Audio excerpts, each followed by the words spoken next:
TV. Adom TV. DSTV channel 280.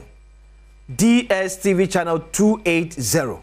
Sounds no Go TV, multi TV digi box no. Yeah, live and so one. Yes, to be on Facebook. Facebook, yeah, search for Adom TV. And I say Adom TV Extra. Adom TV. And now Adom TV Extra on Facebook. And so follow ye. Ja comment honum. Na you know etimi any komo. And a comment in na you back in kind more than half. The back in kind more than half. Virtually we can even do all. Say ebre eme ho ekwanyam. So now the point come about the 8 it's about the 2024 manifesto launch of the new patriotic party.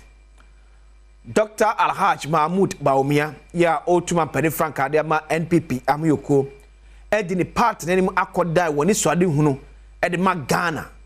Se NPP Amuyoko etmedin kunim afi abatomu. So from 2025 the party ni sheye egwakwam niema onbesoma ye ede ama Ghana for. Near Dr. Baumia Bobo so near Epia Bontene the highlight in for the devil is in the details. 18. So Yabashe dear NPP Amuyoko se omuwo edema Ghana from 2025. So minya kwenya esatena Ghana kwenya kese so ebiemwa. Near ne penny pa be de chiro mo na draft manifesto no. And the vice chair of the 2024 manifesto committee of NPP. And so etime dinko no so actually yen. What went into niema biombo boy so bo metimi ayede amaye. The timeline said that's an emon person ye my home. How realistic na yes so metimi ayesa anema no ede amaye. Say omutimi win 2024 elections no ampa. Afi me ka say Mr. Rather Franco Trading Enterprise. E be ka account to phone papa na himfi and wodom. O ka phone yes o pese o twelve times what to adapade kese pa. A Franco Trading Enterprise for phones libi. Say your Nokia, Samsung, iPhone. Say a smart TV corona opa 32 to 55 inches. Mr. Roda for the Franco Trading Enterprise. Komo akachena etosade papa nyina bi efremo enchem. Or the Franco air condition abam ranging from 1.5 to 2.5 horsepower. A bopa, a buster to Odi to kakra bia wo se wodem wo nyina akyele pa ope air condition betimi abona unya so beto AC bebre a eye papa Franco AC na make am form e dey am what is CCTV cameras aba said makato say no wo ha any tumukura na e betwe hu ayi wapie kama mu amanyame amado betimi ato atisika asifie no munto CCTV cameras emu fie munto CCTV cameras emo mu fie sane be ya ubetimi ahunu ni pabonefo a etwa mo da ho ehia amafo CCTV cameras adornment ene areas be braye protected to be na beto so that papa every papa Franco ehodom me so de ba ko so won se memfa papa Franco number bia ogogo da why numbers no edie 0246 422 338 0246 422 338 and 0555 939 311 0555 939 311 Franco was still phone papa efie ene ehodom kwa mixture enso enie ene aduru abadwa so ebuam ese yade every yahudo nyina eho edi se eye opeso boost immune system makase immune system no wunima de ya enna se koba se yade bi eba ni padwam a ewa ahode ana akone etia yade no etimre bia yade bedu sunkunu bia mean say enkomo na yakopon abo ni padwam a kuritia yade no ano ayemre ena sa ano ye mepre oso otimi kenya no na okoso nya ahoden ede ye nadwuma e ose otimi ede ayem eti kwa mixture no ye wo core plus mixture ye no eye immune system support so no mu na immune system na woni padwam dada no e boost no eti pa na ba ham yemfra ham yade bia ba ni padwam bia isa ahode ewom ti no na yi no ede efro ede amam yade core mixture yes core MT mixture enso ba ni kutia malaria eti ntidi yade ya wakwa ase entimi entu no enwodo eye core MT mixture mesro order phrase 0244 726611 0244 726611 and 0591 565 778 0591 565 778 oba pemfo oba ma akwara no fo akwara wonya mfenhia edu emienu onka edrowei ehu oma ba bi eto do bia no kwa se beka bi ato evie mpenfo age ere atume ko na so asem ye de pensenpensenmu bro so quickly nko tie no asem a Dr. Alhaj Mahmoud Baumia, flag bearer of the new patriotic party du Jabra na wopa the NPP 2024 manifesto ehontoma. Many individuals, businesses,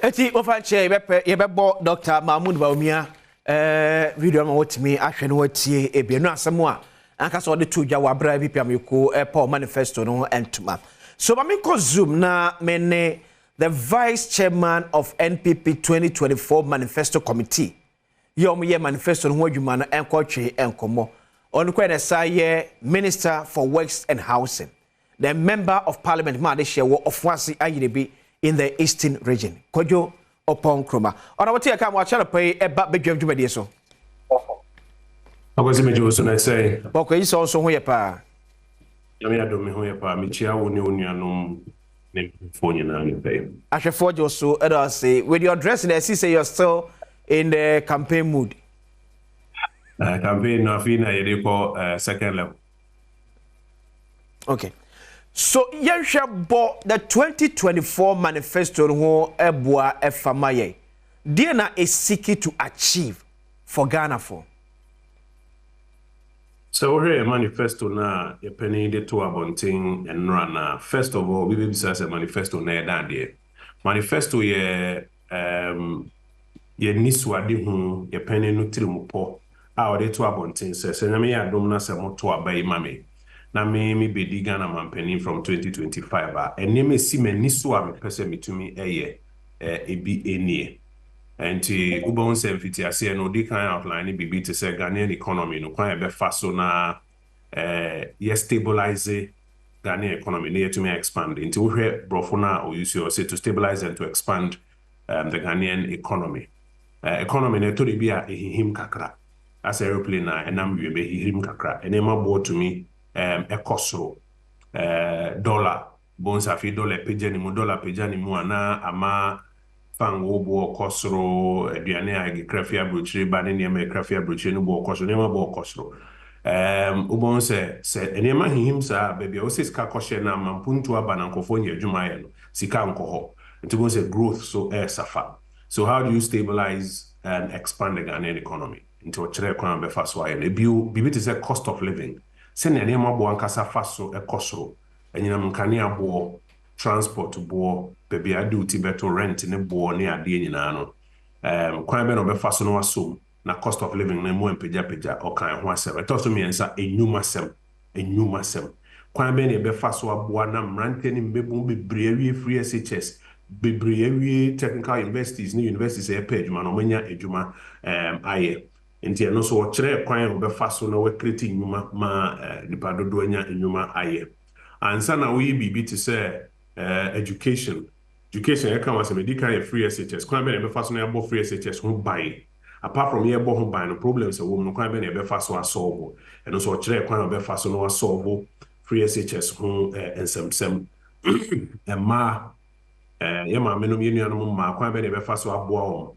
no mo nyuma emu apagya and so akire kwan obefa so aye ho adwuma nti manifesto ni eni tirimu po and wato no bo asese ne ma hodo opese oye owie no san deal with the friend of sectorial issues to offer agri kakra offer industry kakra wofa infrastructure kakra kwan be no be fa so no wabiebie saa ne mane mu no wacheche ni na mu timigi di se na wotwe da ani mi ne bosumi aka de dia ye be ne se be to ye bo na ya fi ya fa manifesto no bako se ye fa asem ya MPP for Dr. Bawumia ni so ade hu ni sen ye fa we ya Yewura Mahama no so na ni so ade hu ni sen na mrantie mi no we se wodo om gu nsani ani hwan pa na wogidi se first of all they all can tasu na secondly ono ankasa no ni bobre ene ne nsa no adwuma kire se obetimi dia adwuma ho na se yejira. Okay, it yes shall say from the economy because I want to Ghana for share no say etimi ejina yi kakra edema dia na say bibia ato na akwama de ba ko Dr. Mahmoud Bawumia bo so a ewo mo manifesto no say we be cancel ye levy.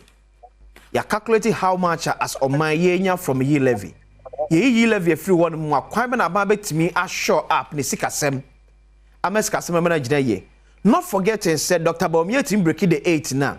From 2025 echo Ghana will still be under IMF. You better to me meet IMF for share no. First of all, no e-levy then ye and yes say ya bind the keke say OG e-levy. E-levy the GDI BB. It is over the friend of fiscal framework and as a budget na ye G sikagu esoro na near the aye juma wase. Nti e-levy ne bafo to ni mu. I was say the year juma bi wase.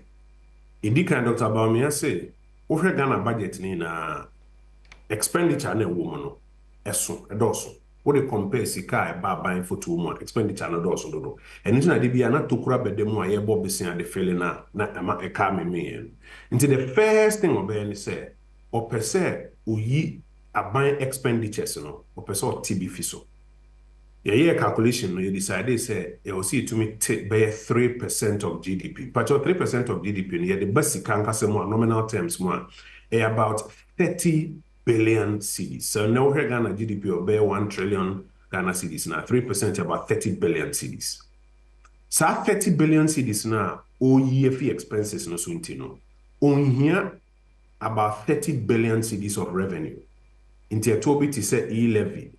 Any kwan na fa so gigi to mramba be senko no enu ti no se opeso sacrament to e-levy fi ho or the flat tax eba ukoye port na so kase se onye te say dollar na ye di gina so agena every week bia duty se obe no flat rate per container so the container of spare parts eba odi a ba ne boy asem kan keke bia be 10,000 cedis. Into what will contain of spare parts about what predictability wouldn't say about obi 10,000 cedis now we what the container of abia enru eba e aba frabi bi dia products we are now bia wouldn't say a container of enru we there tax that's no flat tax 30,000 cedis into this predictability or she shares anima we nyina e wo soro ho a on here some of the old taxes na ye gigino VAT idea na say your no input but won't mean output no na cascade air corner na ne boy dey not about me say or introduce VAT or introduce the flat rate system into that sector no in the end no be say because what expenses no ebiso no on here say sika no it is any IMF what na say you can say you can X% of GDP fee expenditure tables no so and until in here revenue so my economics no here yes problem the anyway.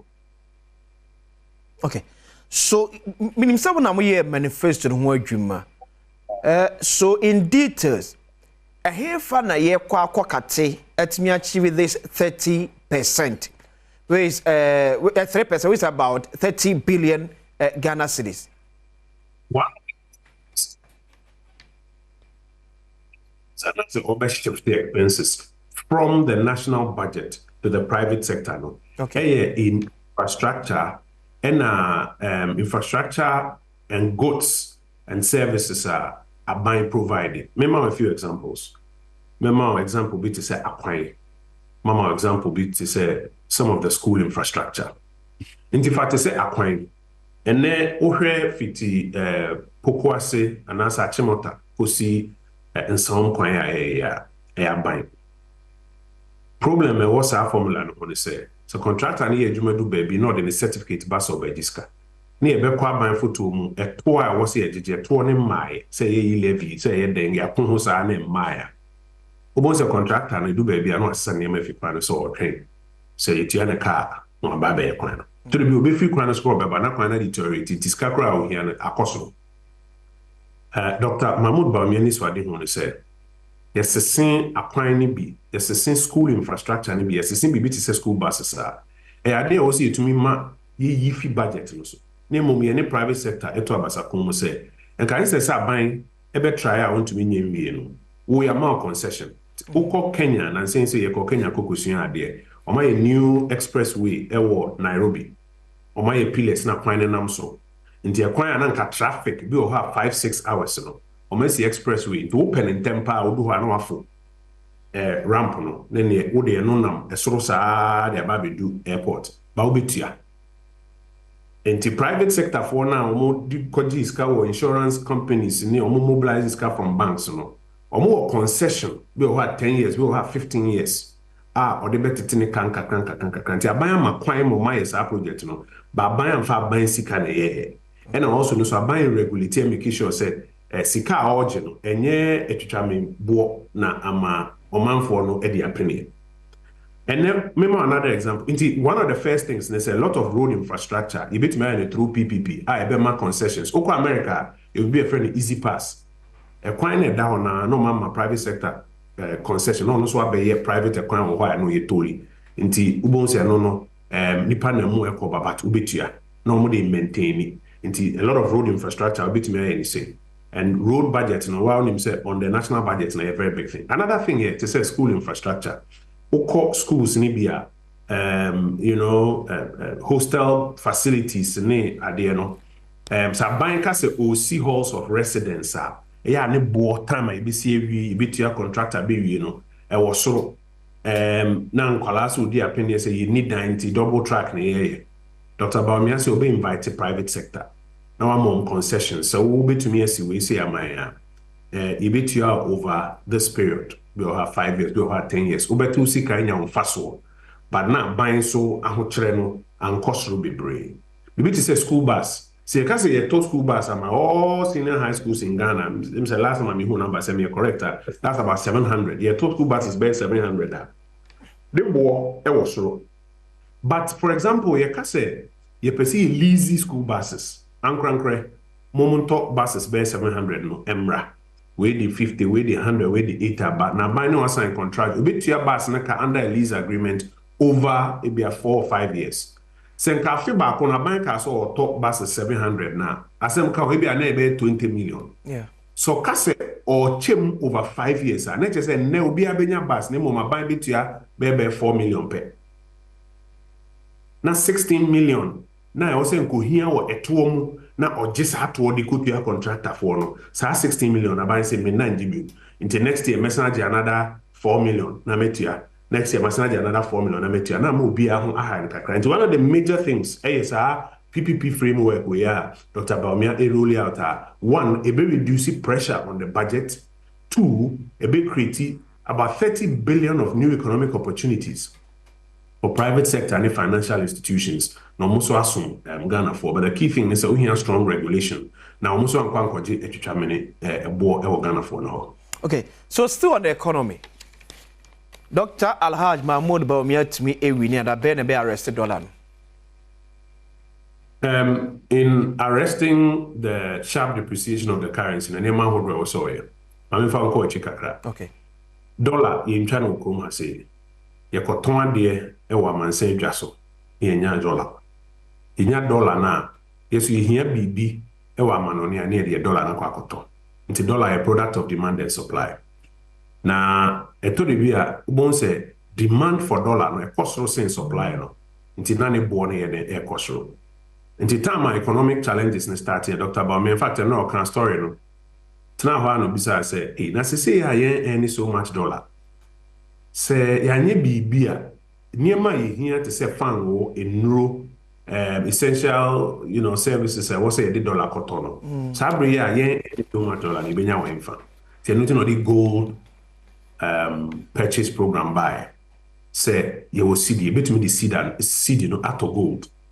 Na gold no ada ye here dollar no. Yeah, the gold, no, because gold, you $200. Amansenja, so yeah, this dollar no yede gold no akwa je sa dollar no nti wo bypass the normal demand and supply for forex now they fat through gold ampeni ampa anche na hu hia say ye crude oil because it was at the time na crude oil prices send ya ekon udi agra obenya shortage na kofo asaline kra in fact obeka ya ebedu baby no Nigeria at the point na hu queues kakra ne Nigeria kra into or the gold purchase program by now if you're escalating into gold for oil into afi ye the city top gold na near the gold no akwa top fango and oil into afi ye here dollar biom eboa ma demand for dollar no etipa kakra enye sa nka nenka baby ayigina no nka emu eden kakra na ode no buy no aboa ama fango prices senia na ekọ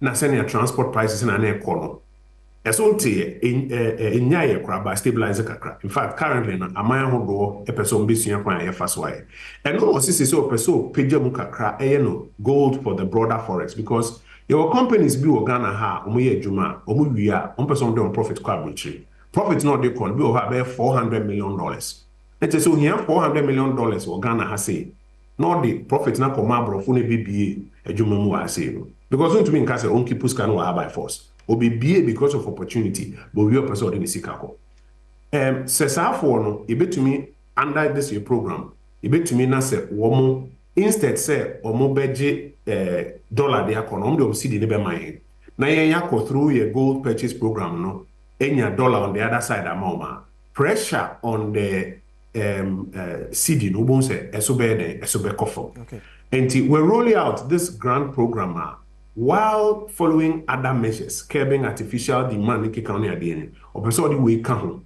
na eboa na pressure or forex no so no and also etumi e bafo the be here na say yen dey ato abonten wi yen nuanu mandate for so wi on manifesto we say bisa say into so currency no kwan be na mo fa so na mo so more propose ideas to hold the currency near compare na hwe taso so Odom go do upon ma fe yen share this gold for oil policy.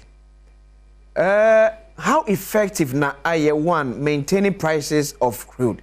Because we share projections are ahead of every price window biana. Yenta ehunu the actual effect of gold for oil on the prices of our fuel. How effective na sa gold for oil ebaye etimi aye edamai? Is it just because a save your dollars ne kakra na say a stabilize your femo ebo odwaso? That year, no, so much for gold, be $5 billion worth of gold. Yeah. And on the ISR programming. You see, in IMF, show much in a $3 billion area. $3 billion cry over a 3-year period. Can you imagine if Nkawasenka yes, yes, and be $5 billion at the koto fango? Can you imagine what that would have done to the currency situation? And then, sir, introduction now, Dr. Baumiade Bayano. Even though prices not so empty, it to me assume because nkasa $5 billion we be pressure we want. Coming in this nka ebitumi nka by now there will be demonstrations on the streets. Na etori bi na say unse ya Yura Mahama kan say so Ghana for we free, Ghana for we free. Oma se be omani fi kakra na omo kai abra Ghana na petrol kra unya o sunlight. Ghana sa time no una ma na se for fonsa line obekọ na eton bibi na okwakoto bi no. Ono se wo kire ne say our policy where to me say we have $5 billion of demand and can be back through the normal banks say $5 billion they are imports are the value of it because senka no any nanka GFE banking system nanka pressure and cost ra and the impact on the currency and depreciation be way more than this. The impact in the Banton and saying one of the institutions predicted said there will be an increase, but maybe only a price review. Now, I'm not quite sure says that increase, no. It occasioned, and I said it materialized. In the Aboa extensively, no aso situation, and no penny person or trim na eson faso bino. Okay, so you share your ports.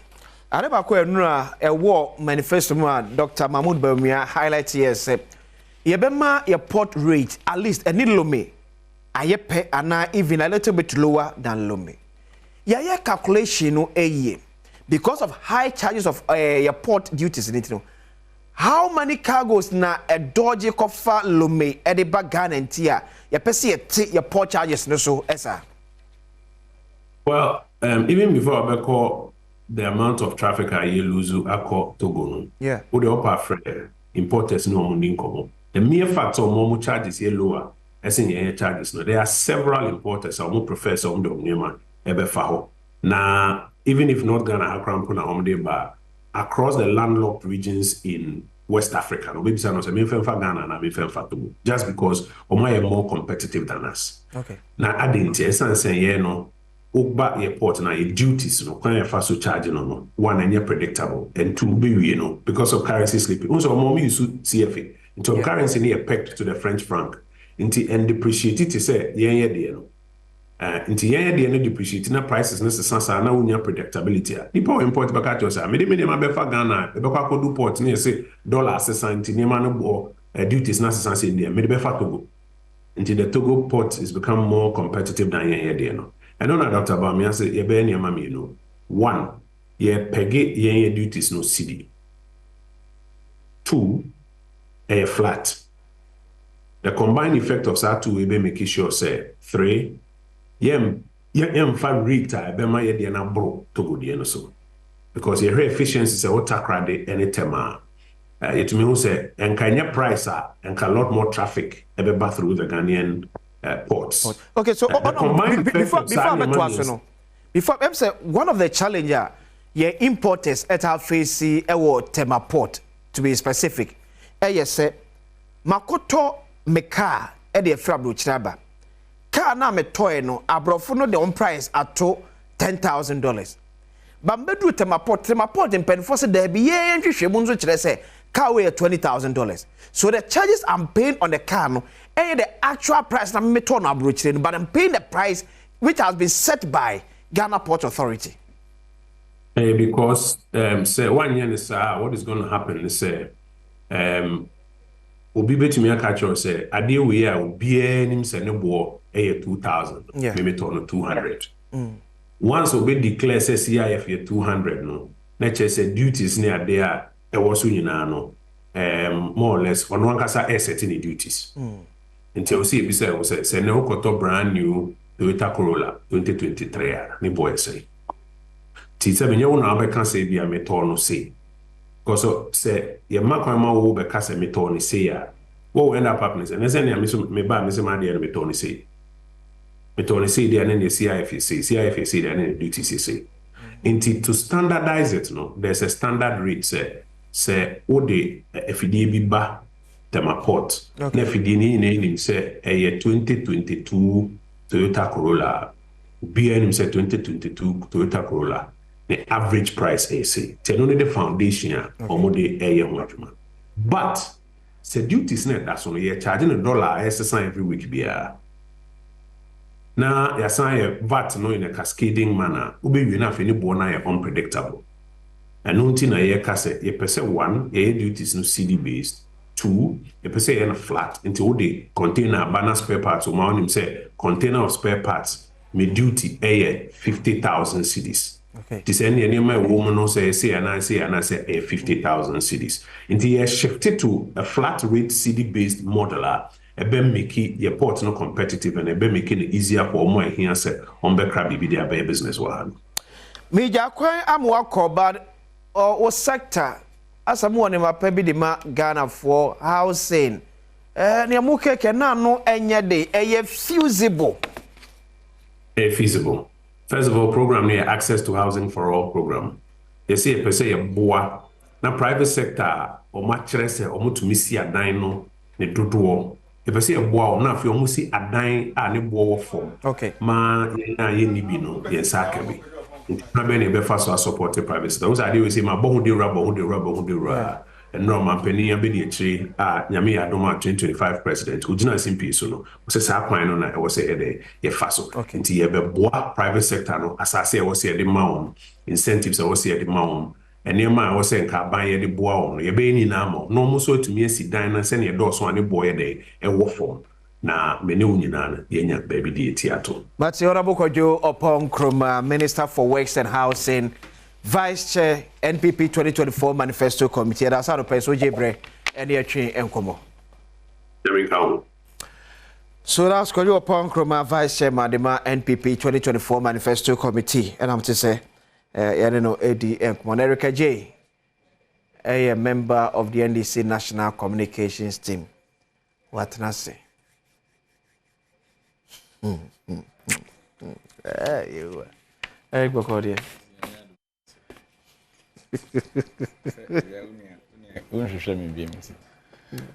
At the day, my referee, Sana Raboneti. Eric J. Kwasinsia. Eric. And then I only could you akasa. Oh, so ye do a ye manifesto in Musuko. Nadene. Oh, how? Most of them are crowd. Oh, I didn't understand. And I saw Mokasa, on created 21 million jobs in Intidenaka. About mommy and cancer me here, no. Why I didn't know my funny life. Malam, sorry, allergic as in a month. Eric J. I'm created 21 million jobs. And they all more Magana Mebunity. They are trade names are just manifesto. Can look at how they were peddling for food. As I near bro, but somewhere. Adom. How is it next week now? Small lunch. Adom Cape Coast. Oh, Cape Coast. The central region, but okay, I know you're the main manifesto. Yeah. Oh, okay. So what's the manifesto? The lunch in your comedy. Into another no more a time our count policy the actual memo for. Into your one the choir grow the ni jam series. I don't know what they grow. When a comedians comedy we are cause. Remember catch us as content creators na a year flag bearer and animate. They have nothing positive a best sound in this country. It I tell me say be positive be ni manifesto we. Now I'm call for change. Change ben na mo kan them. I say a bold solution.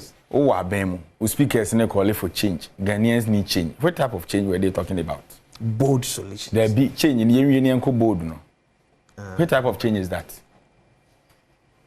What's your BEM? All launching manifesto. We see we need change. Oh, there be a mechanism. My man remedy because Mr. Catchers we are seeing people dangerous. But I do what now what sign na unim. Nipa onenenam ba ni trimu no wasan wonim bini ba omiane nanado so no na eko so ono bi to na mo yes wonim so onenenam asan da wonim so onenenam na eko ya ni body ni di wachi onenenam ba na adwen mu no oni wachi bini ba omiane nanado wow why bold solution from where and for the way what ideas na ade na wonfa mwa enne I can send you a video in 2016 But Umiaka said John Mahama will be papa be as hammer and was or no. Mensa name of he knew be a trimo shortage of ideas no modality on. But I am telling you the gospel. On yes hard way in said what the president has some kind of powers be the vice president no any. Time will be say Mr. Ata 170 questions no Baumia. Now Mr. Ata a president. You see, Alhaji Baumia is a compulsive liar. Compulsive liar, I repeat it. Because only nipa ya de and nipa de bi who and the kokko say white. Be very careful with such character. You were asking 170 questions and then you pass questions. How then answer it? 170. What is our so 7? And what could now say yam first year number ones. And now one as a Ghana man waste year and did agro. I could near previous year. And governance in this country a very serious business. When in danger is a comedy no muko yen. Ureya otumfo tu ne fo wantie na po o si so ne career nyino bia nim so ye pani ana so nden o kogina simpie so den o ka fa professor Jena no poku adema o se wa ye den o se ono Alhaji Baomi ayi no no ye babu no na po 56 years na o ye youth ana old youth for no maba no later Gen Z nye bia so ono no ye nhwe nipa ye yi no ono no ye babu no 56 years na Professor Jena no pokwadma yenhwe bebie waduru ne maame na John Mahama akoyi no anonim sa akamfo ye ntete mu ne yeso pani ni fie adue Professor start ya okasa what is wa kakasa ye nyansini kasa what is wa kasa offend obi da okasa what say she's very matured person oh wakojina Western region oh Badwam Mpensenpensenmu ahodo omotwa mu kwa wo se ba ko na wawu no ye frɛ ne Atamils ene de unima Atamils ni ba ko na wawu no na wo na po ma me ne Professor Jane na no pokwa de man ka wo mpe ye running mate you documentary no utimi de wo ma me mfoni nkura ka ho. Where is your mother? But I say Eric. Where is your mother? Eric is a member of the NDC National Communications. Me de man see for me de man see for me. Baby edu ne mon ka no kra nkyere pani. Say Wo na po ma me kro de na si obi anyim ma me picture. Me baby a Professor Jane na no pokwa de me edu ne matter obi a medical doctor se wo a. Se wo hwese. Obi aso ye doctor se wo a. Bisan se all omo de ne ko kire manhia ne yitimi bo ne ma me ase wo. Se ma me na wakofa na ba no baby e wanyina duri. Na adwene da ma me wetin bi na wo mu mienu mu tiri mu anka de eto muni. Masa, we mean business in this country. And are you a member of the NPP National Communications? Let's work over there. There we are. You watch it. Yenamu. I demand those. And then this year I'm about Empreno. Yeah, that's what I said. Empreno, dear dos. Empreno, dear dos. We have over there. Adom, Adom. I'm not contact with the another. There be another worker. Sense a human dos. Yeah. And tis a young good crowd, the anchor no pay and come into me because or break a crab, a Bermunia mighty. I don't have be back ho na ebi so ahwe kire nti sa na ekosi but any that so manifesto manifesto we oh minua facha me minua David said you dey pimpin me no na ma enya hwe facha me your space na just what do you grab you na that's you na me who there say Mr. Spence no could still me who okay my let's just thank you very much David Eric so much on that mama na kwaba obisame and in so manifesto yeah abay na minua em say utie urapa umia ene ensemu a odigu akwan na obia oye Ghana ha yemfa ne say gutafo traders association for we youth we sports we obia aye consulting wo mu bia ye de manifesto yi obia eni age omunyina boje so say oh mu ye encrophobia mutie Ghana fo asem mu ye encrophobia de ye de atomo animu nyina de na ye me dekese pa wom mrantie a o se de mrantie benye adwuma ma na abroso okay oba begdi mampani a obeboa Ghana mabunu nti ni ending obawie ni statement sa utie ya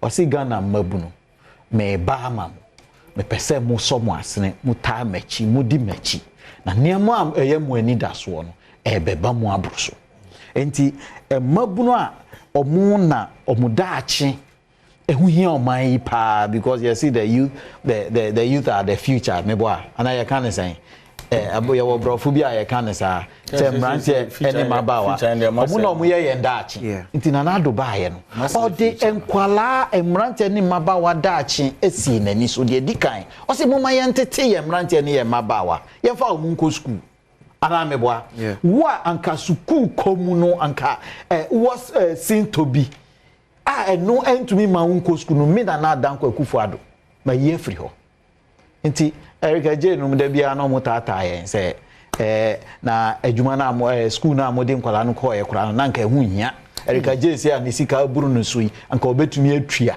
nti no anka ye ma Eric J ntwia na ye ma ohia ni bi ntwia da bia me ka se ye se aduane na mo ama o mo aduane ye nhye da anye de me de me ni Eric J boss ekohia on a program na mbisa ne se menua na wo se aduane nya na wo ko school wa he na wo refi se na aduane bi wo ho na ye friend gaso wo kai I mean se wa ni bia na je se wa nko boarding house no ana me boa aha nti se bia wo wa nko school ha ti se wo mu a ye mpanimfo ni bi ni omuma ya sisa omkogu abrochire a omu de peche ofri aban mu na no hu se na oman no modern emra a ofri aban mu na no kai se Ghana ye den ni refi se 2009 pepepe ena owura Lucky Mensa Bible sumi nsia into their government or to nkra se owura kufo wo ho no na Ghana fo ho to wo mu na bank e pacho na ya ba ba gisika na ne rekeje u papa Atamils abedi ade mo man kan kire atawia se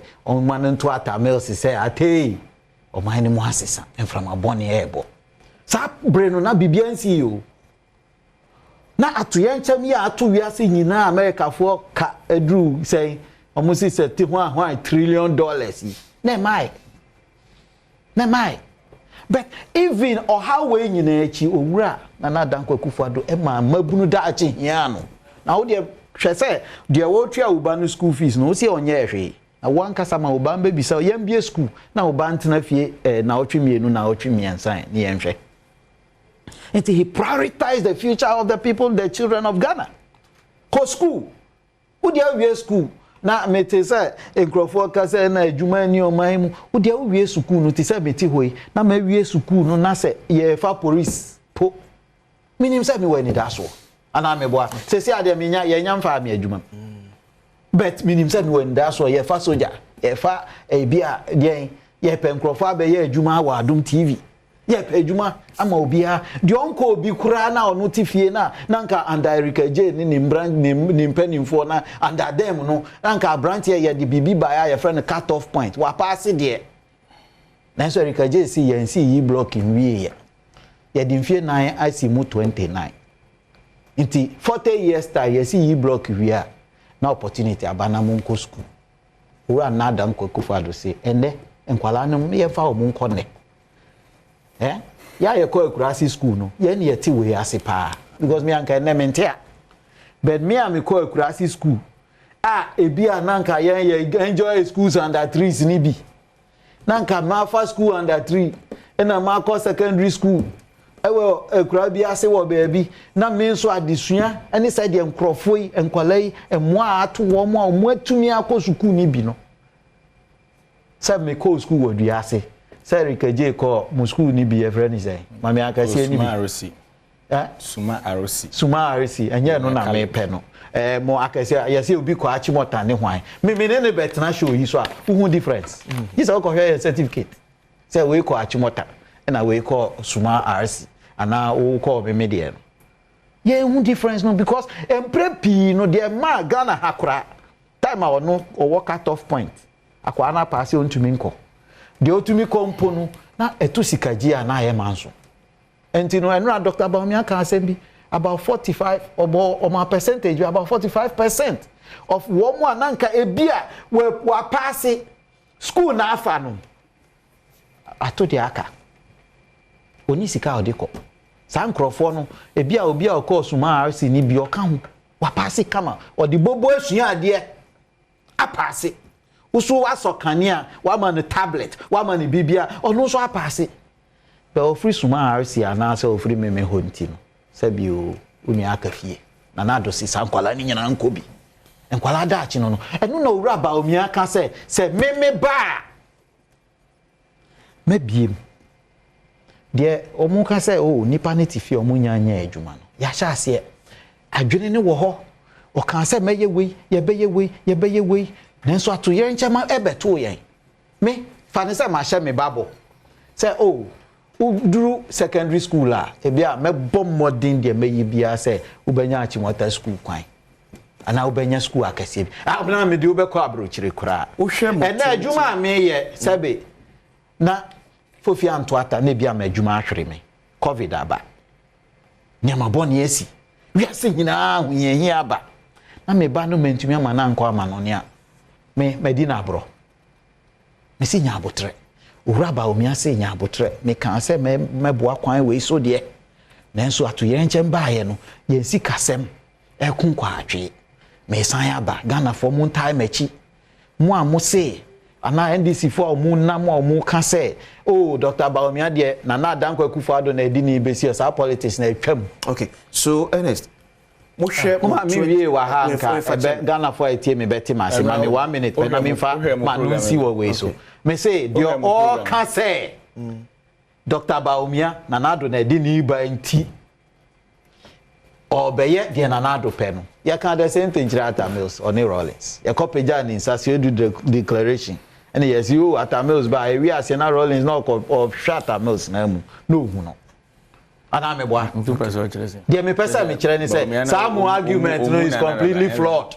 It's completely flawed because Nanado ne ti akonwa ne so no kra no owura ba omiana nkasa ba begina simpie so aka say me boss or taxi ne penso ye taxi mumu me ba me ye free na me boss ne ti akonwa so or say taxes are ye dia ba ni nyina no sa taxes we me ba be sisa mu nyina Ghana ni o ba beje o ba be tuya tax flat rate o import ni ama o import rate be ye flat rate or no ne boss ti akonwa so no oda so ti akonwa no so o se me ba me ma Ghana harbor no ayeti say Togo harbor Ghana for adwadifo ebosi nti wo mo anam radio station to radio station TV2 station to TV station o mo kan sa asem na flood politics a etwam munya mo mpa bibi foforo nka Ernest me de wo hwe mo 2020 manifesto na mo perform best say o ma pa percentage no you say you are hitting over 80%. 80%. Over 80%. Hwe ma eja ma menkyerem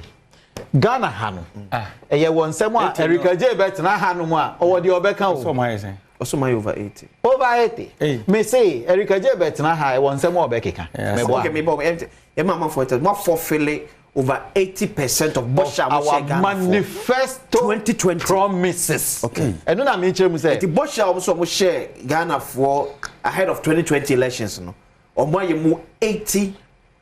Over 80%. Over 80%. Manifesto promises. Enya de me Erika J abetena studio ha e bia maka me kasa na me maka bibi ana wo ye di nkomo e bia wo pushi me kakra na maja bibi atum enya enomo de wa ye wo de si wani so wo scale of preference eno na wo frɛ no manifesto no se me bedi ade a me ye wei de di kan ana na dankwa kufuado promise Ghana for ye den the main thing the flagship eno ye den a host ubeboa me kakra na ye ni nkomo na ye bia Erika J so beboa ye di kan ana na the promise Ghana for say me bedi ade mu ma me kwan na me bedi ade ameye e free SHS o ka 2020 manifesto ni nyina me ka na o kaya ye 2020 manifesto no we didn't significantly deviate from the party ye kan ye ni say niama na ye share ase ne ye ba ba shemu kena that's what we said we were consolidating our gains. Okay. That's what we said.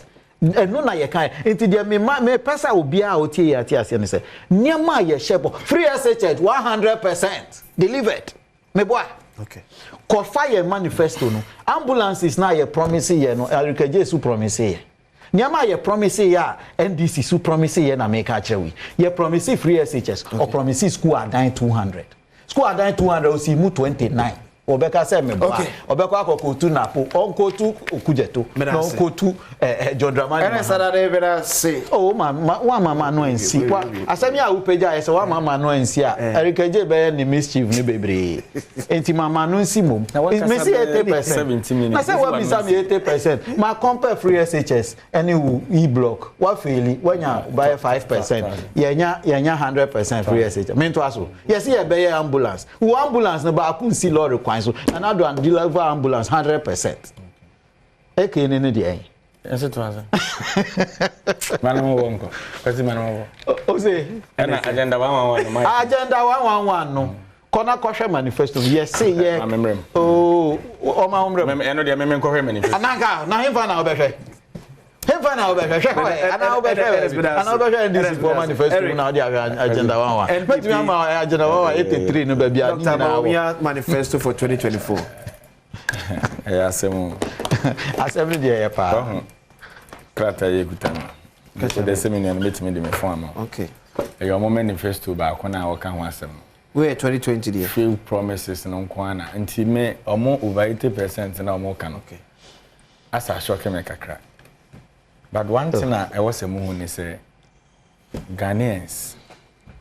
Yeah, do na mpa manyosem. Ye bi mo pa manyosem no. They are the best judges to score us.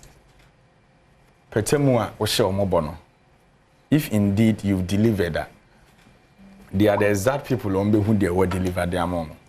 Intinyesa obe conjecture of figures, abema o percentage because we know them by their traits. Say omo yankofo bi omo nya nokwafo. And then runs with the exhibitors same say they've not changed.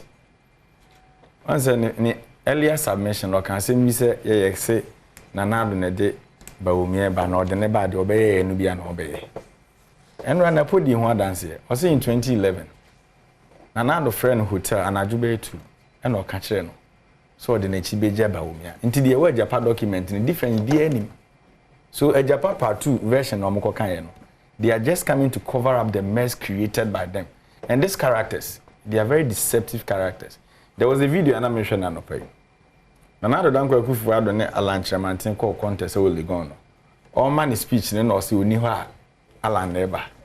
The same person also know a friend of Puzo Akachi and so Uniha but Umia Neba. So you see the characters. No, let me say you see the characters you are dealing with. And I won't check. They are consistently inconsistent. And I won't check the date. And I may say, me walk with. Se minim se makuma mu me ne kwasins ya nenam a emfa ho sa ade asa na ade ache me ne kwasi nenam tinipa nsesa na ba nipa odin so gina nanum kasa wona ne ya de be very careful. So I am telling you said they are a bunch of liars, a group of liars and no form a political party and they think they are the repository of knowledge inti mess no more creating no man mu ha no ye Ghana for no we are hearing in pet inti de ekoso o mo kakra enti ase aka anya wan say na book ase we no be kire ase say de o kan yes na no person kire Brian Champon because or see there be yentiase just a Ghana for your drink shada nye. Okay, said Dr. What I'm telling you, no Ernest. I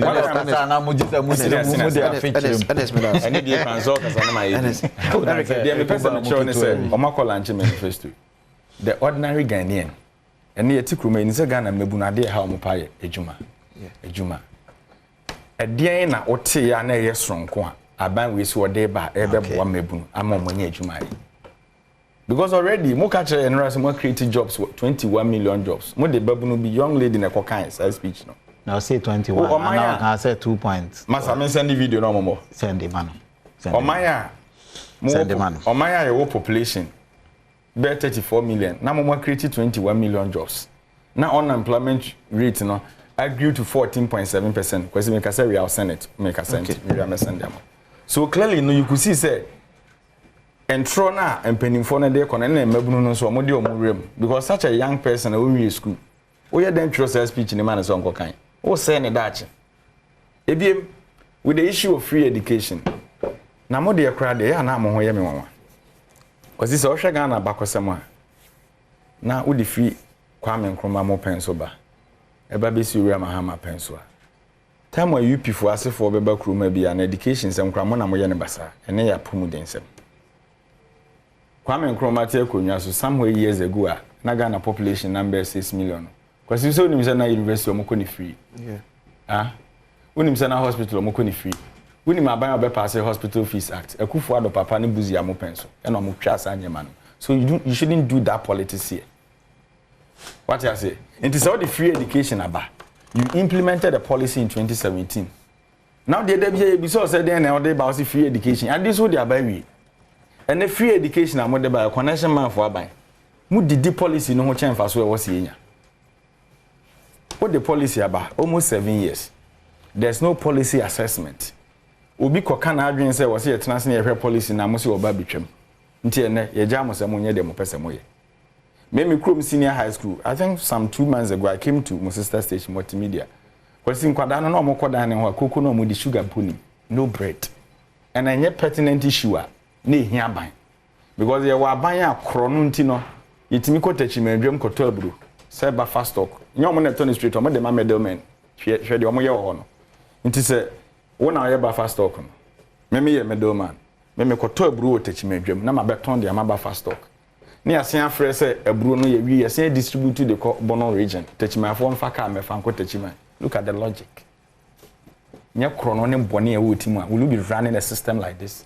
Because the enemy say who took a fee sampa kwatachima marketer eben eburabu ana meboa suku na watachima na oba be fa aduane no hade akono bi wo marketer but because of the TV krono am plan as am oba ben munti no and free education my na cash cow and am de ye de mo krono no hefa enu bi na meka che nua ne se me de am shorted ni nyina sika na emfa the right forum no kono enu no mo de ase no en man ye krono na nye krono maybe approach na ben na enye na approach aye TV e dey na man ye TV na se plan yo na nkofo mo ma ban mu o mo atwere krata o mo de be wi o man e japade document Send what the catch say nyano kure.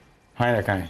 President na say president me say nyini ni o kan sem tutu medical kan. One is a beginner. Now General Bisa Evans, unim the otro Bible. Hwan na try? Me say why Bible. Why unim the otro Bible so nsem na wo ni nyina esisi. Nti eno no kire say Bible je say ko hwe wota no. Unim the otro Japan document. Ba ne me wo mu nyina esisi and you are asking me so say on the try. That's a Bible from Exodus from Genesis to Revelation. Every book is accredited to. Nti wan kan ni nyina bo. O kan dey nyina bo. Bible na so say every book. Let me tell you, a Japan document ya try bia for education sector. Ebi o judiciary, ebi o sector we say to say lotto numbers. Wan na try ma. Say no so amanfo na try na wan. So now where we've got him to know, who wrote it to? Who is implementing the kind of one? If indeed umpia lotto na you can say lotto numbers about okoye den ho.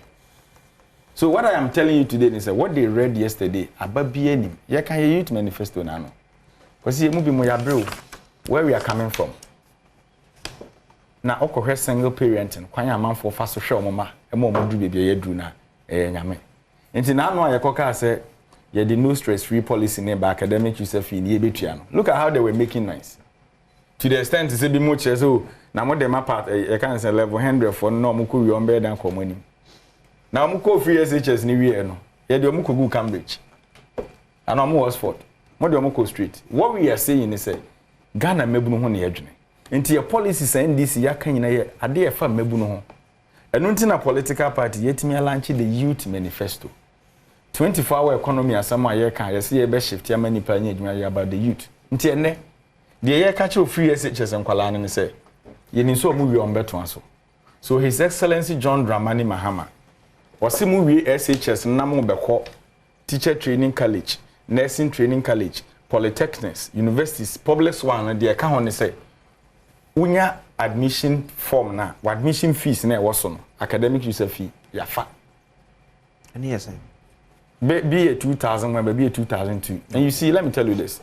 The Youth Manifesto Committee, as a party for national headquarters, and actually, various schools across the country, more South in news, much proposal by. But as we share documents or more present here, are there any more headache by hostel fees? Hostel fees. We to share some of the documents. Now, Kwadaba, who Legon, ABA Vandi Hall. Be a 3 in a room, no, you have 5,000. Which is 6,000. So, abano any enough facility or they accommodate you. Mon be den ya kwada na ofimi krom German of urban. Awofo no nya admission and na ye machine because bills say was on ko be 15,000. So what can we do? Said the be even akwada no kra nya baby a obetimi atena and na obetimi apachi obetimi akosku na we say first school fees in man at the level 100 stage because ye baby free ba no admission fee ba na ye ma me fa boss wo bo ni kuta admission letter na akwala ni dinechi ni enam krom ho asika force na ekwa kopɛ besia nti ma metimi kwaje besia e bia na 2000 na dia man mpemanim 4000 obetua kwase we are all those things.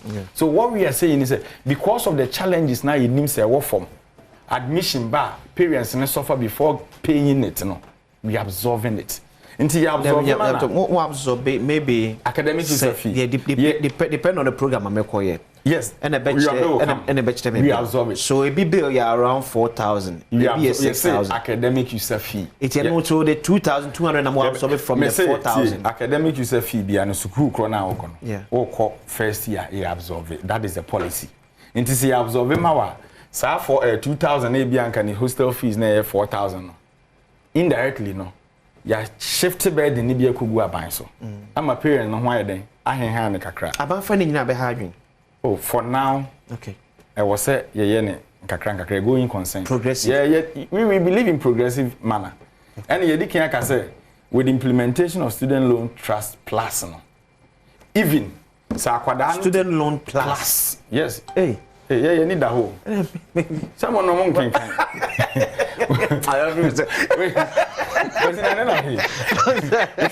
I was trying not to laugh. Over Pro Max in Ghana. What is student loan Pro Max? Student loan plus. And what is that? What is that attaching any matter? That for Pro Max. I use it when you have. I say we need with him. Oh, now you can influence. They no person. Manager, Was it Ghana here economists at the time? Not a general.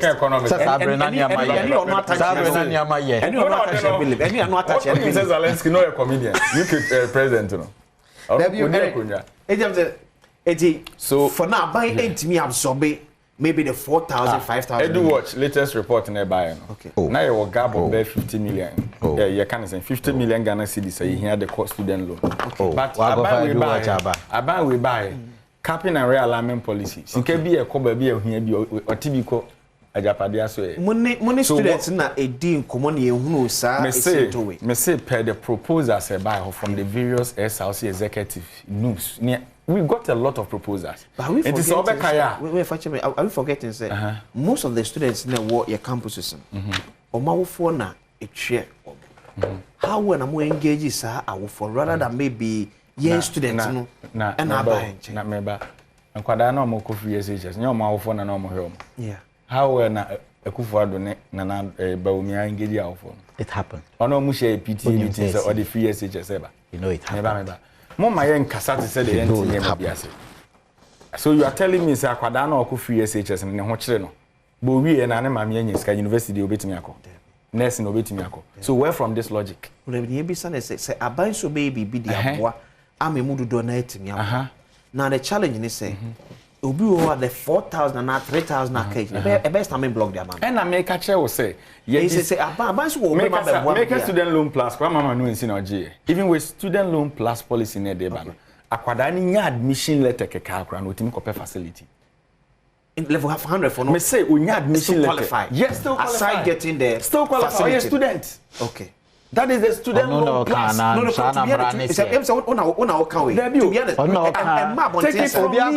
take it from me. Me say. Yeah, the policy ba. Yeah. The policy na e dey ba no. All tertiary institutions are abide there no. Yeah. Level 100 ye absorb academic fees. Okay. Aside that, we are implementing student loan plus policy. Okay. With the student loan plus, so admission letter keke say ni okay. When you kuta no nkwade, ya we yeti memuni no. Utimi de kwa access facility ni GB. Okay. Onche okwan obefa so ayo. Because any brand. What are you talking about? That's no mra na yede ana mra ni. Why na shisha mra no? David, who can't say me? It's not me show my own children. What's in one I just say, and you're in Parliament, Korea. You see, this is our policy. Yeah, you can't say the 24-hour economy, ban. Yeah, see himself legislative backing. You can't see a bar and branch she be a was here. Yeah, and yeah, the policy, yeah, it's not say you. Yeah, more dear now, we who na more con, na mapim. We think we reason before. And your policy document. Okay. Now you look at this clueless government. We invested 2.8 billion Ghana cedis or planting for food and job. And then body I to you have 5 cedis. And then tomatoes, yet me back say amount 3 cedis. You don't reason before you implement policies. So what we are saying is what they did yesterday, a group of scammers in the Shia and Monday have been a debate scamming Ghanaians. Okay. And Ghanaians are wide awake. And then Otis or Casano can dollar and didn't was him. Or by year economy. Okay. One thing. Eric, Dr. Baumia has clearly shown that he is the man Eric, of the moment to lead Ghana to the dream. The bold solution as outlined the MB manifesto yesterday is promising and he gave you and has the potential to move our economic fortunes to a higher level. Kwesi Reynolds with Aguna he gave you a bold solution to it. Where should I order Eba Mamridi Aman for Eric Ernest Mr. Mukasano Mamridi Aman for message why Mr. Mpana. There's another bold solution. Good morning, regards to Dr. Mahmoud Bawumia, the incoming president of 2025 and maintain Honorable Evans Bubi as MP for Snafunov. I agree with Dr. Bawumia that we will protect free SHS because Mahama and the NDC ran 46 adverts against it, saying it is 419 and until 20 years, and Mahama told us that if he has 2 billion Ghana cedis, he wouldn't use it for free SHS and also enhance TVET, STEM schools and other good policies. So let's vote massively for Dr. Alhaj Mahmoud Bawumia, OPK. Anyway, if you go so, and or they buy. time now so kumulaba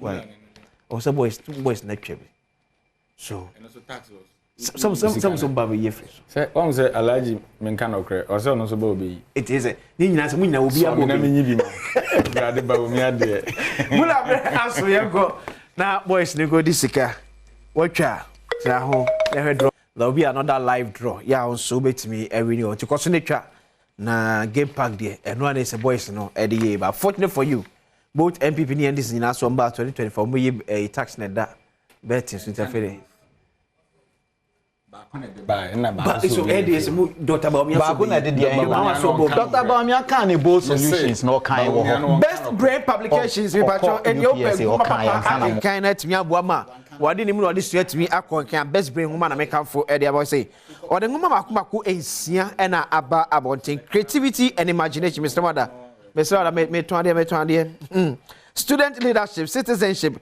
critical thinking and problem solving digital literacy collaboration communication we nyina na campaign for age e dey atum bookshop bia bekobia no sabeka bi ato phrase 0507 200 200 and 0504 200 300 best brain publication tomorrow education today Adom FM Color Party 2024 eba so September 28th memene da e Legon Botanical Gardens running ne kwankwaji ani ohun se na last year ni je ko edifani be brutal Legon Botanical Gardens run be tinas me hwese na nyum to no eko be fraternize enkafie da biasa what na fie acha dodo pie 28 ye nyina ye hia wo one so asem ye de abro you fresh drinks drink better live better other sponsors the Jama detergent your partner for clean clothes and afi Alhaji Vision Hair Clinic the eye doctor no surgery brand we can on for Adom FM Color Party afidie and share so emfa ema Spanish garlic mixer enso enie and papa pepper boy ye am otime gina announce you why can say amana bro so cholesterol ojuma bia and hypertension arthritis na house sabri so as say 20 kafra mo amoda mo hwa ankro to ukosere obi dan untimi kura ennem no unya Spanish garlic mixture and capsules ni nyina ye adwuma baako to betimi ato mixture ana se ne capsules no and our Spanish ginkgo capsules so enie eboa ma mo jetimi di afusane ye o ne padwam timi kɔ wadwum nyina e sounds so ye anti aging edro etu no mu a ufie kwen ba still hu ada so e young Spanish ginkgo capsules no pebito ewo Halos Herbal Okaishi Drug Lane Tenatel Herbal Repash Herbal Widama Herbal ewo Ashaman Equity Pharmacy House of Drugs Jika Pharmacy Wakaswa Dependable Herbal ewo Medina Sasuna Nolinko Herbal enso wo hoho na fi Albert Sam ewo ho in the voter region frame 0266 114111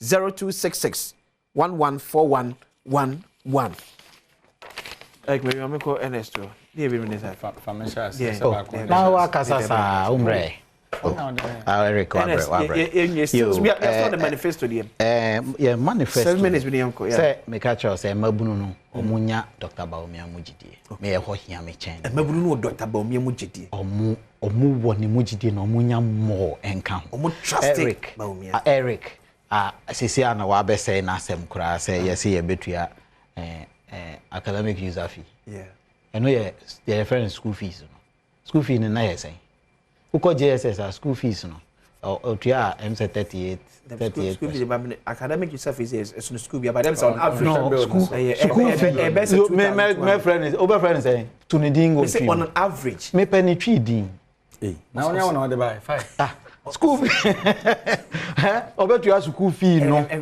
na waja de aka no ama hwan bravo bre Eric why na betua obetua de aka na asoso na na do kan say obetua Ghana for my school fees otua ni nyina for senior high school e ma wodan da mu ma waduane di kan Jo Mahama je said yo ye ni amani o si Messi school dan ansa na mama wa ko school me school dan no kra hwe promises or the maye o si obetua 1 year me boa freshers 1 year 1 freshers otua year 1 ni wia hwe it said yo kan say Messi school dan 200 o si mu 29 or can me promises or my or see SHS for no nana do can say obema free SHS no wura Mahama no can say obede or say obema school atade uhu bi sa school atade na social media uhu bi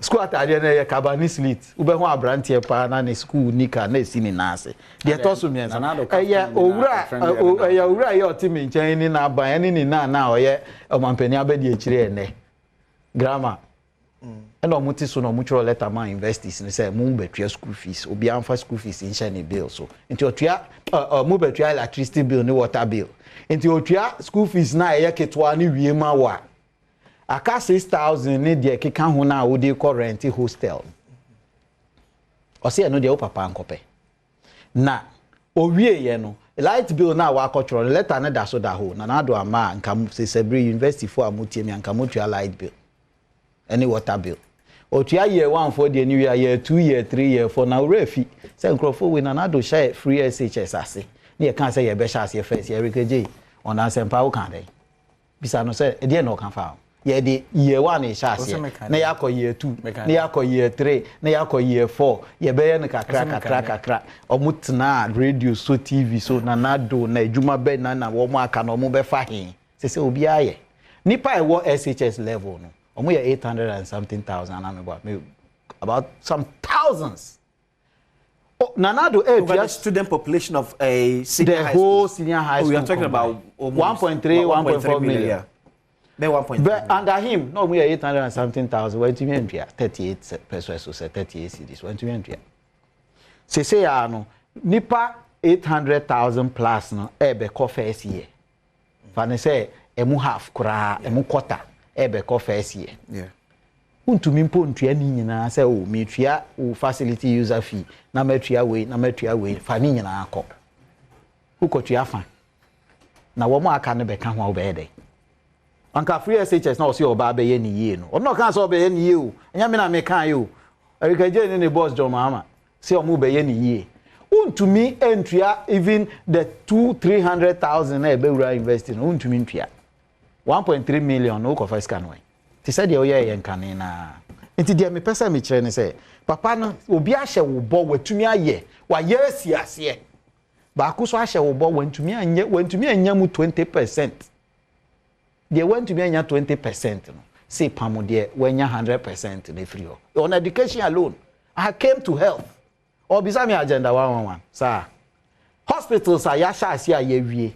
Dia ye dija wo mu aferi any sa Eurojet projects na ye deja Erika Jane ni boss ye beto ye no na afi omunam okujeto num e call house to house se nanado ye pa cho kokowie ora nanado aferi da so aka nwura mu kokowie president Kufo na sha ase e de ma atamils pass ma John Mahama krona o cement aba ma Dr. Baumia ni nanado aban so no omo aba be wie those hospitals no ensia eno de omu no mu sha ase ono omu de akọ awieye akase nsia about another 30 plus metimi abobo ni nyina say Erika challenge me amesend am now they are two screen so ye wie de ne boss di ja no de president Kufo di ja ne boss or di ja no kura no when to me enwie UGMC no di tu ne ho no me we ya help UGMC na Erika di tu ne ho no go and check owura atamils epe 261 million at the year phase 1 phase 2 no cost 265 million owura Erika ne boss Joe Mahama and okokai me bought 38 mami we say o ka say for video no bra o si o ka say we make say we o me bubo ni nyina say o dey kenken mebo mami we Erika J ma hekel Eric ma hekel yeah na me say bubo 38 o me yes me hekel no NS dey me ka kosi ani say dey ye di ja no kura wentumi anwie or the UGMC to ni boss ho nam na waka che Ghana fo nyina say UGMC omo no mo ye owura atamils owura John Dramani Mahama na mu nanum owura atamils ekopeska $261 million at the year phase 1 every year. The also say Nanado Mrano Nanado compare $265 million at the baby phase 2 no UGMC aye hospital John Mahama say no see here. Dia meka ye John Mahama wo mu he. Ono ye foreman keke o hwe so na ye wi atamils dia. And there's ontimi fa success of atamils There be a time also independent. No, almost say no see. Look, there are projects at MPP as a government. That's what I'm saying. I understand your business. Me say, I am not saying. I didn't say the NDC. I said John Dramani Mahama because no, I'm saying infrastructure king. Because I said NDC infrastructure king. Eric, Mahama can say NDC infrastructure king and that's all to show John Dramani Mahama. He said he built it. Which means that it will happen under his regime. He built it. So can I say NDC for the sea? I mean, any answer. Not the Atamis or MPP. Atamis or MPP. Or to about who is the leader of our party? The American say. So can I say NDC for project anyway? NDC for project anyway. Meaning any answer. Professor. And then or can say me John Dramani Mahama. John, let me tell you. Erica J is accepting the fact that Enye John Dramani Mahama they see UGMC. I'm saying yeah, you want them or ya japi. That one man land. You see me Mubo hospitals. Me Mubo. Oh please. I was say, oh yeah, Nessa Obama Eric mischief na do. Problem omo no. Compounded and they are not ready to learn. Oh hospitals nini. Because Akontomra number 1. Me Bubo. So Obama me o time na me dia Bubo. Akontomra Bogoso Elubo Mpoho Nsuayem. Wo mo etie ye na omo wo ho no. Omo fra Erica J no mo ganyan say hospital no. Wasadumpa. Water region. Oh, wa mama Bubo. So wa there me so Obama me time na mabo. Ghana for omo tie ye wo 36. Okay. Ah, ye me Bubo ni nyina wo ho na me boa fra Erica J na ka je. Eric Yemko. Cause you Yeniano. One mama Bubo. Yeniano mo an call Sunday school. No mo an call school. I be trivializing matter. Mo an na mfufo. But na adwene do mutini they think say omo adwene ye sonko from obia. Crash ni a ame adom mo ultimate training bedroom kasa. Professor Mills oye NDC ni mapa obedi mampeni na Mahama ye na bedi. Say me can so MPP. Mahama say onu no see. Ghana for him say John Mahama na see. And I can check Ghana for say John Mahama didn't contribute. Eric Yemko.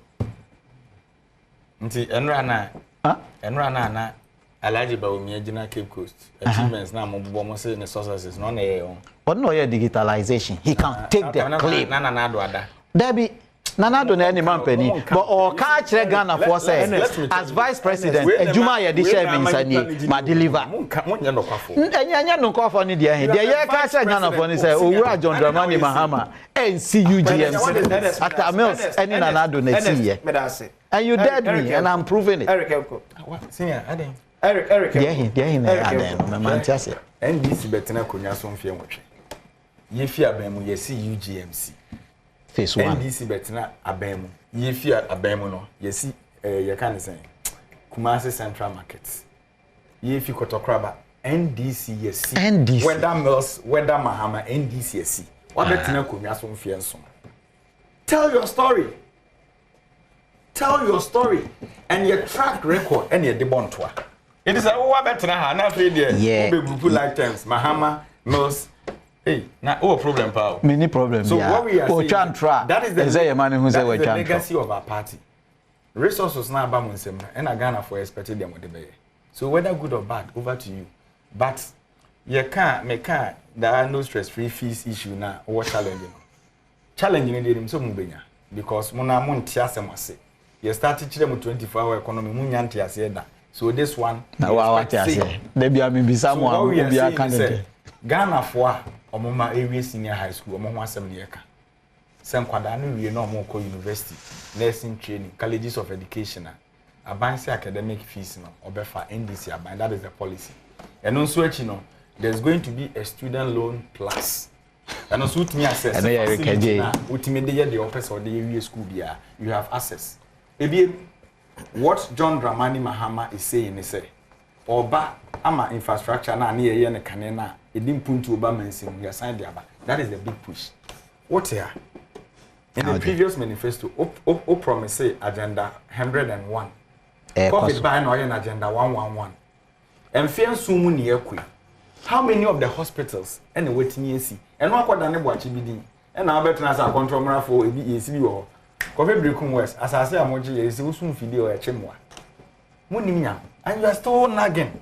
So what we are saying is a election 2024. And yeah about say ye be kan do de akire nipa wo. When you say sit almost strike almost 60 days. Huh? Sitak for no more strike or more allowances near the idea won't me. You are telling them that you are now providing a facility for them so mum or kotoka. Teacher Nina na katie 2,100. Taxes are where he pay goodness on Kwanya de Ketua. Of course, strike a crown to me and go back in Kotrade. Aquadana Nankes will be school bear next month and won't me next year. So such reckless administration. You are here talking anyhow. Let me mention you no quick file electoral commission. So last week in the Peace Council for see and sign a peace back. Now you say na omoya dey. As a Peace Council from budget, so change a information ministry. No one so $1 million so said then. Are they aware? Say per the CI na your day Germany CI 127. I think regulation 19 or so. After compilation of, let me get the exact regulation. After compilation of the voter register, it was set among political parties copies. Yeah, copy. Yeah. When you saw China start exhibition. When you say among my copies. Yes, in fact, copies. Yes, in my copies. So let me send this segment. Are you taking all the time to speak about this when we are talking MPP manifesto? About China. Yes, I'm a voter register and copy now. Operation Besiege EC headquarters. I'm announcing it here. Let me tell you this. We have something on the table we are discussing. Because they are part of the Japan document. So whatever they are doing, so whatever they are doing, it is written already. Charlie, 2 minutes now. Two officers. Some more crime use more platform to issue these threats and things. It doesn't make sense. What can say? Demonstration will be able to be a demonstration. NDC National Communications Team. Ernest Adade, a member of the MPP National Communications Team. We did the acquisition here. Or China Paya, that for the best idea, Macron.